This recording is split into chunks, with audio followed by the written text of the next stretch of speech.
Kolte computer training centre Ratnagiri इथून आज आपणास DTP कोरेड्रॉ यामधील एक असाइनमेंट करून दाखवणार आहे। याच्यामध्ये माझी एक PDF फाईल आहे, जी की क्वेश्चन ची फाईल आहे। कशी करायची याचे काही इन्स्ट्रक्शन्स आपल्याला बघायचे आहेत। त्याच्यासाठी ही जी असाइनमेंट करते त्याचं नाव आहे कोलॅज फोटोज। फोटोचं कोलॅज कसं करायचं, त्याला बेंड कसं करायचं फोटोला आणि ते एक आकर्षक कसं दिसेल, तर या संदर्भात आपण एक स्टेप बाय स्टेप बघणार आहोत। याच्यामध्ये एक you are working as a creative graphic designer, तुम्ही एक क्रिएटिव्ह ग्राफिक डिझायनर असाल तर याच्यासाठी सगळे इन्स्ट्रक्शन दिले आहेत, काही फोटोज दिले आहेत, त्याला असे काही इफेक्ट्स द्यायचे आहेत, म्हणजे शॅडो इफेक्ट्स असेल किंवा व्रॅपचा एक इफेक्ट असेल, अशा सगळ्या कॉम्बिनेशनने बनवून एक डिझाईन बनवायची आहे। त्याच्यासाठी सगळ्यात पहिलं resolution of collage photo is normally kept at 300 dpi अशा पद्धतीने घ्यायचं आहे। आणि जर तुम्ही एखादा प्रिंट करणार असाल तर 150 GSM ग्लॉसी पेपर किंवा तुम्ही मॅट पेपर असे तुम्ही यूज करून त्याचे प्रिंटआउट्स काढू शकता, असं त्याने एक्झाम्पल म्हणून दिलं आहे। CMYK colour modes is to be use and not RGB mode, तर तुम्हाला CMYK मध्येच वापरायचं आहे, RGB मध्ये वापरायचं नाही आहे असं त्याने दिलं आहे। कारण आपल्याला प्रिंट काढायचे असतात त्यावेळी CMYKच वापरावं लागतं। CMYKचा लॉंग फॉर्म आहे स्काय, मजेंडा, येलो, ब्लॅक आणि RGB रेड, ग्रीन, ब्ल्यू। हे लर्निंगला सुद्धा काही गोष्टी दिलेल्या आहेत। मी इथे थोडंसं तुम्हाला सांगते इन्फॉर्मेशन। आता आपल्याला जे स्टेप्स वापरायचे आहेत त्याच्यासाठी काही रॉ मटेरियल्स दिलेले आहेत। आपल्याला ऑलरेडी फोटोज दिलेले आहेत, बॅकग्राऊंड एक इमेज पण दिली आहेत आणि ती आपल्याला व्यवस्थित छान अशी इफेक्टिव्ह आणि अट्रॅक्टिव्ह दिसेल अशी आपल्याला बनवायची आहे। ही फोटोशॉपमध्ये बनवायची आहे। Open all images in Adobe Photoshop, apply effect on the image adding white stroke, wrapping the image। काही इन्स्ट्रक्शन दिले आहेत आपल्याला। डॉक्युमेंट साईज त्यांनी जी दिली आहे 1440 × 900 पिक्सेल दिली आहे आणि रिझोल्युशन त्यांनी 72 dpi दिले आहे, पण आपण 300 जेवढी DPI जास्त घेऊ तेवढी इमेज चांगल्या पद्धतीने आपण बनवू शकतो, त्याचे रिझोल्युशन मेंटेन करू शकतो। त्यानंतर पुढच्या पेजवर दिलं आहे जे apply an effect on the image, creating shadow effect on background, drop shadow with wrap tools आणि ॲडिंग दी सुटेबल शॅडोज। जिथं तुम्हाला कुठे सुटेबल शॅडो ॲड करायचे तर त्या पद्धतीने त्यांनी दिलेलं आहे। याआधी जी इमेज आहे ती अशीच ऑलरेडी डायरेक्ट दिलेली आहे, त्यामुळे त्याला इफेक्ट जास्त देण्याची गरज पडलेली आहे। ते आपण आपल्या फोटोशॉपमध्ये काम करते कळेल तुम्हाला। Apply effect on the image, create border to background image, create करायची आपल्याला बॉर्डर। त्याच्यानंतर import vector images at left and right corner, आपल्याला लेफ्ट आणि राईट कॉर्नरला जी इमेज दाखवली आहे वरची डिझाईन सारखी आहे तर ती त्याला अप्लाय करायची आहे। असं सुटेबल पद्धतीने सुटसुटीत लावल्यानंतर तुमची फायनल जी आहे ती अशा पद्धतीने आउटपुट आलं पाहिजे। जी ह्या 4 फोटोज त्यांनी दिले, त्या 4 फोटोजना आपण कसं व्रॅप टेक्स्टच्या आधारे आपण ह्या गोष्टी क्रॉसिंग थोडंसं दाखवलं आहे। कोलॅज पण झालं आहे आणि कोलॅज पण छान दिसतंय आणि फोटोज पण मस्त दिसत आहेत आणि बॅकग्राऊंडला सुद्धा त्यांनी एक बॉर्डर दिली आहे ब्लॅक कलरची आणि ही जी डिझाईन दिली ती या पद्धतीने दिलेली आहे। असं कोलॅज करून तुम्ही एखादा फोटो प्रिंट काढला आणि फ्रेममध्ये जर ठेवला तर खूप सुंदर दिसते। सगळ्या पद्धतीचे फोटो किंवा एकत्रित आपण अशा पद्धतीने करू शकतो। तर अशी आता इमेज आपल्याला बनवायची आहे। याच्यासाठी सर्वप्रथम रॉ मटेरियल काय काय दिलं आहे हे आपण इथे बघणार आहोत। इमेजेस या फोल्डरमध्ये ऑलरेडी मी रॉ मटेरियल घेऊन ठेवलं आहे, म्हणजे फोटोज कोणते कोणते लागणार आहे ते फोटोज घेतलेले आहेत। बॅकग्राऊंड एक JPG आहे आणि एक कॉर्नरसाठी आपली एक डिझाईनवाली इमेज घेतलेली आहे। त्याचं एक्सटेन्शन .png आहे, त्याच्यानंतर .jpg ह्या आपण एक्सटेन्शनचा जास्त आपण वापर करतो। आता आपल्याला एक इमेज जी बनवलेली आहे ती फोटो कोलॅज म्हणून आहे, जी ऑलरेडी मी फोटोशॉपमध्ये इथे बनवून ठेवलेली आहे। आता मी सध्या अशा पद्धतीने बनवलेली आहे, ही स्वतः बनवली आहे। मी आता ही ऑफ करते, त्यातले इफेक्ट जे आहेत ते मी सध्या स्टॉप करते, म्हणजे ऑफ करून ठेवते आणि आपल्याला फर्स्ट पासून स्टेप एंड पर्यंत कसं करायचं हे तुम्हाला आता स्टेप बाय स्टेप दाखवते. सगळ्यात पहिली जी लेअर आहे ती मी तशीच ठेवते. या लेअरवर मी काम नाही करत. जी बॅकग्राऊंड व्हाईट आहे आणि त्याला लॉक केलेली आहे, आपल्याला अनलॉक करून घेता येतं. याच्यावर जर क्लिक केलं तर अनलॉक होऊ शकते आणि ही लेअर वापरू शकतो. परंतु ती मला लेअर वापरायची नाही आहे, म्हणून मी एक लेअर त्याच्यामध्ये ॲड करते. लेअर ॲड केल्यानंतर मला इमेज जी घ्यायची आहे ती मी कशा पद्धतीने इमेज घेणार आहे, जी आपल्याला प्लेस एम्बेडेड मधून घ्यायचं आहे. मागच्या काही केस स्टडीजमध्ये दाखवताना तुम्हाला सांगितले की इमेज घेताना आपण नेहमी प्लेस एम्बेडेड मधून घेणं गरजेचं आहे. आता ही बॅकग्राऊंड JPG आहे ती मी इथे इन्सर्ट करून घेते. थोडंसं हे हेवी म्हणजे त्याचं वेट जास्त असतं इमेजेसचं, म्हणजे रिझोल्युशन जास्त असतं, त्याच्यामुळे थोडी ॲप्लाय व्हायला वेळ लागते, त्याला प्लेस व्हायला वेळ लागते. तर थोडंसं थांबायला लागतं.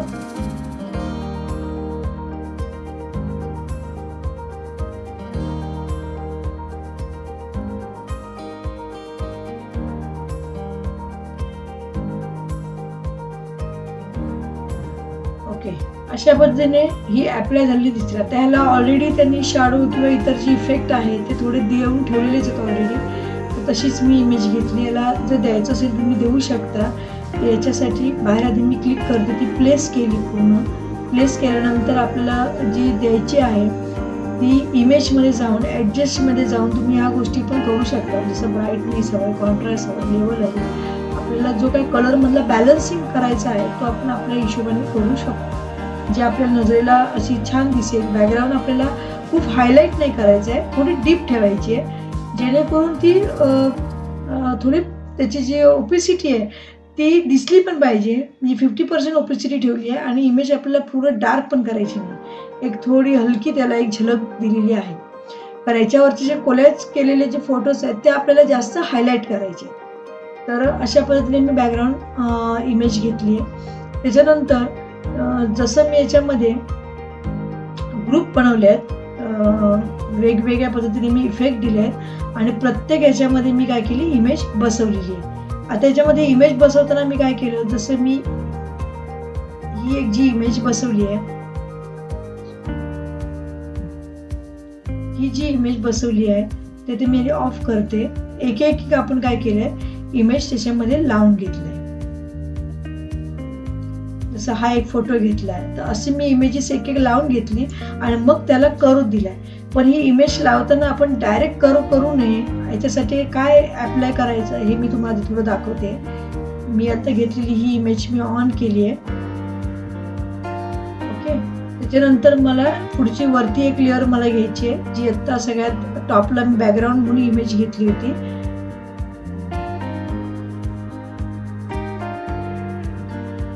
लेअर 1 मध्ये मी फोटो घेते. फाईल मेनू मधून प्लेस एम्बेडेड मध्ये एखादा फोटो कसा बेंड करते हे तुम्हाला दाखवते. बाकीचे मग तुम्ही त्या पद्धतीने बेंड करून घेऊ शकता. जशी आता मी एक इमेज बेंड करून कशी दिसते हे तुम्हाला दिसेल. आता याच्यात रिझोल्युशन खूप स्ट्रॉंग आहे, त्याच्यामध्ये फुल प्लेस झाली. ॲक्च्युली छोटी केली मोठी केली तरी ती ब्लर होणार नाही, कारण ही प्रॉपर इमेज त्याची बसलेली आहे. आता मी याला बेंड करते. मला काय करायचं, याला मी व्रॅपचा जो इफेक्ट आहे तो मी दिलाय. एक तर त्याच्यासाठी तुम्ही प्लेस करून घ्या. प्लेस केल्यानंतर तुम्ही लेअर मधून पण व्रॅप करू शकता. व त्याच्याऐवजी मी एडिट मेनू मधून ट्रान्सफॉर्म मध्ये व्रॅप ऑप्शन दिसतो.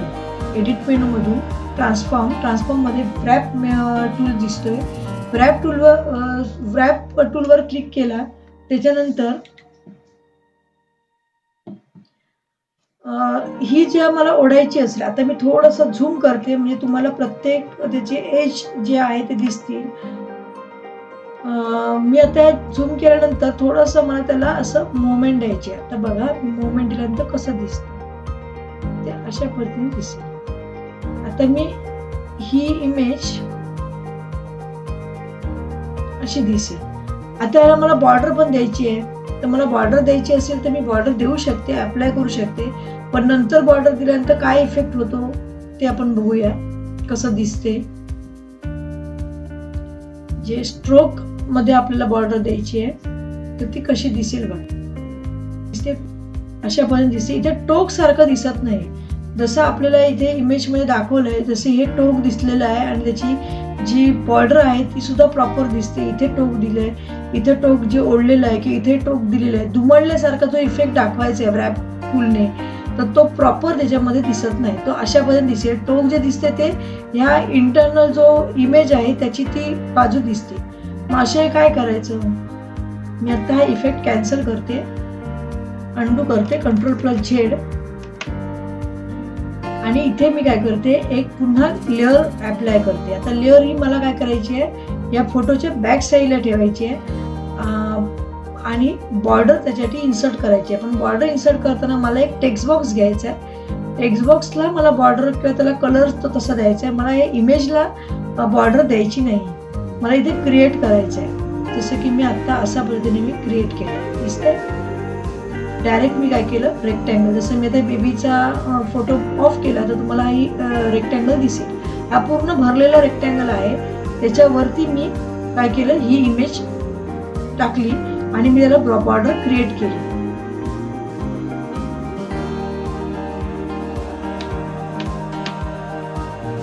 ओके, तर अशा पद्धतीने बॉर्डर मी ती क्रिएट केली आणि ह्या दोन इमेजेसचा आपण काय करू शकतो, मर्ज करू शकतो. म्हणजे दोघांनाही ती अप्लाय करताना सोपं पडेल. दोन्ही मी सिलेक्ट केले, राईट क्लिक केलं. हा, त्याच्यामध्ये मात्र बॉर्डरला म्हणजे सॉरी रेक्टँगलला जो कलर देताना मी ऑफ व्हाईट थोडा दिलाय, थोडासा पिंकिश, फेंट पिंकिश त्याच्यामध्ये शॅडो आहे, ती मी दिली, अप्लाय केली आहे. कारण या इमेजला अजून जरा ती उठून दिसायला हवी आणि या बॅकग्राऊंडला सुद्धा ती त्याला मॅच व्हायला पाहिजे, त्याच्यासाठी दिली आहे. आता दोन्ही लेअर्स मी सिलेक्ट केल्या. दोन्ही लेअर सिलेक्ट केल्यानंतर मी राईट क्लिक केलं आणि पहिला सगळ्यात ऑप्शन आहे मर्ज लेअर, याच्यामध्ये मी मर्ज केलं. मर्ज केल्यानंतर काय आलं, दोन्ही इमेजेस एकत्र आल्या, जी बॅक साईडचा आहे आणि याला आहे. म्हणजे या इमेजला इंडिव्हिज्युअल मी बॉर्डर दिली नाही, वेगळा रेक्टँगल दिलाय. आता मी व्रॅप टेक्स्टचा जर मी इफेक्ट दिला तर तो कसा दिसेल तो बघा.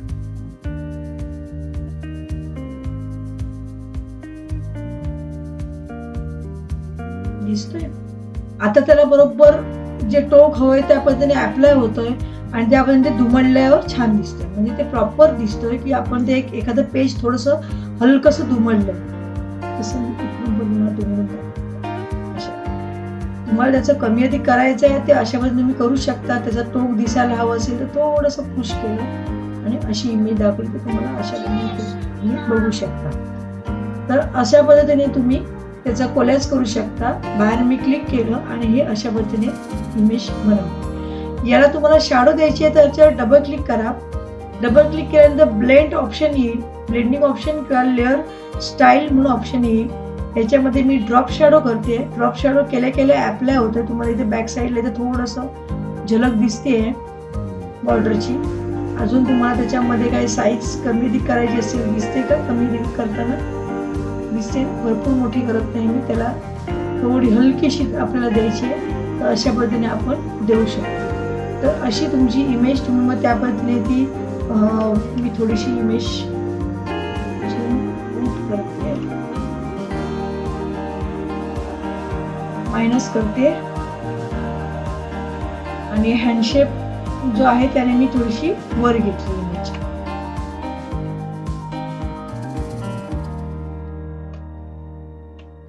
ओके, आता ही इमेज आपल्याला मोठी आहे ती थोडीशी छोटी करून आपण करू शकतो.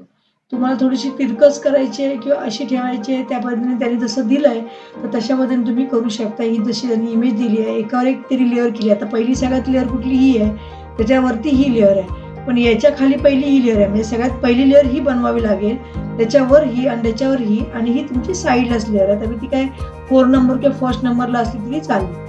तर अशा मी वेगवेगळे त्याचे जे काही कॉर्नर आहेत ते थोड्या व्रॅप टूलच्या सहाय्याने थोडं ओढून घेतलंय आणि अशा पद्धतीने इमेजेस मी बनवल्या आहेत. त्या तुम्हाला इमेजेस दिसताना कशा दिसतील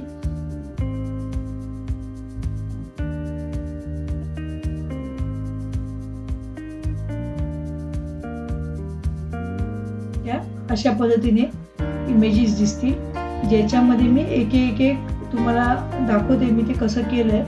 तर अशा पद्धतीने मी लावून घेतलंय. म्हणजे प्रत्येक इमेज ही, आता मी जर हे ऑफ केलं तर तुम्हाला इथे शॅडो दिसेल, इथे प्रॉपरली शॅडो दिसते आणि ही कशी थोडीशी ब्लॅकिश असल्यामुळे इमेज त्याच्यामुळे तुम्हाला प्रकर्षाने पटकन ते दिसत नाही, थोडीशी हलकीशी दिसते तिथे बाजूला, जेणेकरून ती उठावदार अशी प्रत्येक फोटो दिसला पाहिजे आणि रॅपचा जो इफेक्ट दिल्यामुळे खूप छान आणि आकर्षक इमेज तयार होते. तर अशा पद्धतीने रॅप टूलचा वापर करतोय आपण. आता पुढचा जो आहे तो म्हणजे बॉर्डरसाठी आहे. जसं आता इमेजेस ज्या आहेत त्या मी इथे लावून घेतल्या डिझाईन्स बॅक साईडला, त्या लावून घेताना कसं लावायचं हे एकदा दाखवते.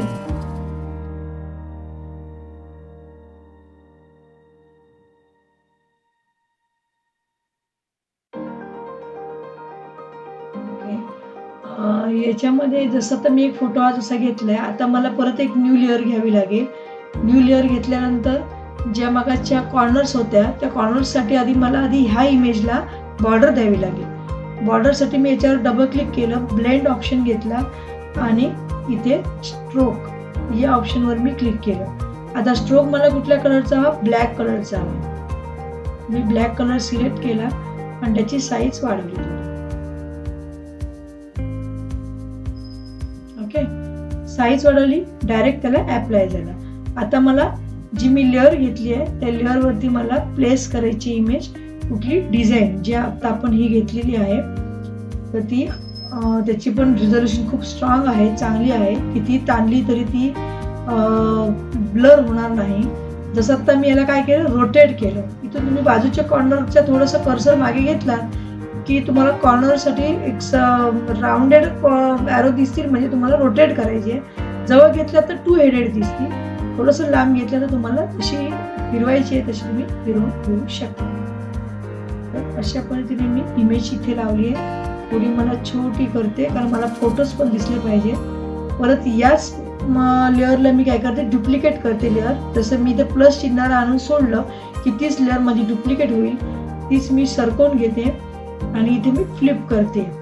फ्लिप केली किंवा एकतर अशा पद्धतीने जरी केलं तरी हरकत नाही, रोटेट केलं तरी, आणि ती मी व्यवस्थितरित्या लावून घेते.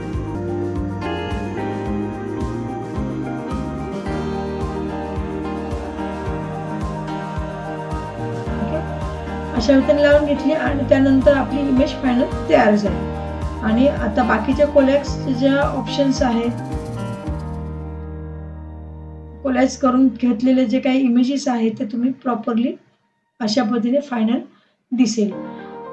तर याच्यामध्ये आपण काय काय केलंय, स्ट्रोक अप्लाय केलाय, त्याच्यानंतर रॅप टूलचा वापर केलाय, त्याला शॅडो इफेक्ट दिली आहे आणि फोटोज प्रॉपरली आपण लेअर बाय लेअर लावून घेतली आहे. त्याच्यानंतर जी काही डिझाईन दिली ती प्रॉपरली रोटेट करून वगैरे प्रॉपर पोझिशनला लावून घेतली आहे आणि असं फायनल आउटपुट केलेलं आहे.